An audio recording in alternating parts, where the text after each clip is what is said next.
La vision de Tribord, c'est que chacun puisse vivre sa propre aventure. Ce qui est important là-dedans, c'est l'aventure que vivent les gens, au-delà de leur performance. Donc aujourd'hui, vous allez vivre cette expérience de la sécurité, et puis vivre la conception des produits. Surtout, ne nous dites pas ce que vous faites est génial si c'est pas ce que vous pensez. Ça fait pas progresser.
Ce gilet a deux principaux avantages. Le premier, c'est le retournement d'une personne inanimée en pleine mer avec une tenue de voile hauturière. Et le second élément, c'est la modularité qui permet d'enlever la vessie de manière simple et rapide pour ensuite avoir un harnais pleinement fonctionnel. Donc ce gilet, il a été développé pour la pratique de la voile hauturière. Il a été développé par 6 personnes. On a une trentaine de prototypes qui ont été faits avant d'avoir un produit final. Et il a été aussi validé par la SNSM dans ses attributions de sécurité et également par des skippers de course au large. Les grands axes pour nous qui étaient importants pour la SNSM étaient avant tout de travailler sur un produit qui assurait dans 100% des cas le retournement. Avec un produit innovant au travers d'une vessie complètement novatrice, avec également la repérabilité qui était pour nous un vrai frein, c'est-à-dire travailler aussi bien de jour que de nuit en termes de visibilité.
Donc je ne savais pas trop à quoi m'attendre, à part que je savais que j'allais sauter à l'eau et voilà, voir comment le gilet réagissait. Je ne suis jamais tombé à l'eau et c'était important pour moi d'abord d'avoir cette expérience, de tester l'ouverture du gilet, le retournement. Ils nous ont jetés à l'eau, donc sous différents scénarios, donc de face, sur le côté, de dos.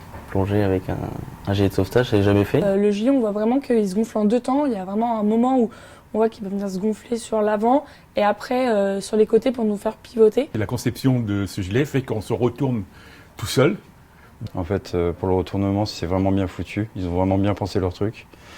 Ouais, franchement, c'est un très bon produit. Je suis vraiment convaincu, quoi. Et au moment du gonflement, j'ai été basculé, malgré ma corpulence, j'ai été basculé à l'arrière. Non, c'est très efficace. Cette sensation du choc avec la mer, la vivre encadrée par la SNSM, c'était vraiment une expérience unique et je l'ai fait en toute sécurité puisque j'étais encadré par les équipes de tribord et puis de la SNSM. Les gens de la SNSM étaient là. Il y a un effet waouh, hein. Les gars ils arrivent en orange, il y a la grosse vedette, il y a le canot. Et en même temps, c'est une chance assez extraordinaire de pouvoir monter à bord et de, pareil, pouvoir échanger avec ces gens-là qui assurent notre sécurité sur le plan d'eau.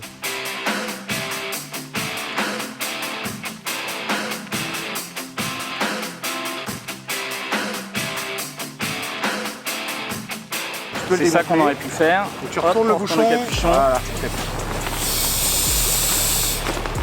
Hop, là, tu peux l'enlever. Ok.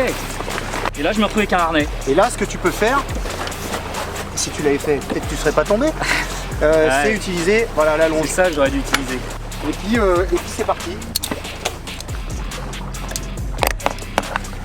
Vous l'avez compris, aujourd'hui, on a conçu un gilet qui va vous permettre d'être en sécurité. Mais avant l'emploi de ce gilet, ce qui est primordial, c'est que vous vous longiez à bord des navires. Ça évitera la chute à la mer et donc l'emploi de notre gilet. Tribord, ce qu'ils voulaient, c'est aussi contribuer à sauver des vies. Donc, en fait, ils ont pris les conseils à la SNSM et ils ont travaillé en partenariat vraiment pour arriver à développer un produit qui convienne pour la SNSM et qui aussi a le but de Tribord, sauver des vies, je pense. Souvent, les gilets sont inconfortables et celui-ci semble assez confortable pour le garder toute une journée complète. Oui. C'est que c'est un produit qu'on peut avoir, j'allais dire, quasiment en permanence sur le dos. J'ai absolument pas eu mal dans le cou. Et là, je me sentais bien, quoi. Je le sentais pas. J'ai trouvé ça vraiment très positif. Ouais, ça m'a convaincu. En fait, au niveau ergonomie, c'est vachement bien foutu. En fait, j'ai observé en fait l'aisance au niveau des mouvements. Ouais, moi, c'est sûrement le gilet que j'achèterai la prochaine fois que je vais changer de gilet, quoi. Je suis le premier à pas naviguer avec un gilet de sauvetage quand il fait beau dans les conditions comme aujourd'hui et je vais peut-être y repenser. Je pense qu'il y en a beaucoup qui vont repenser à ça. Même en équipage, le temps de réagir, de faire demi-tour, t'as le temps de le voir. Là, les bateaux étaient à l'arrêt, on a dérivé, je sais pas, 30 mètres. Ça fait réfléchir. Donc pour moi, c'était une grande expérience et j'en garderai un souvenir important aussi à l'avenir quand je ferai du bateau, dans la façon d'appréhender la sécurité. Là, j'ai bien compris qu'il fallait pas le stocker à l'intérieur, il fallait à chaque fois vérifier l'ouvrir, vérifier que la cartouche, tout ça, ça fonctionne bien, c'est bien vissé. Je passerai plus de temps pour les réglages sur moi. Donc oui, c'était très instructif. Et non seulement pour moi, mais je pense que je vais passer un petit peu de temps, notamment avec mes enfants. Je prendrai ce petit temps maintenant avant chaque sortie. Moi, j'ai vu de l'échange, j'ai vu des sourires, j'ai aussi vu des gens avec une appréhension avant de sauter dans l'eau. Pour toute l'équipe, c'est une chance extraordinaire. Donc les objectifs, ils sont forcément remplis. J'ai entendu des gens débriefer là, nous faire des remontées, des remarques, puis échanger avec les personnes de Walmag aussi, parce que c'est des vrais passionnés. Donc ouais, objectif 100% rempli, c'est clair.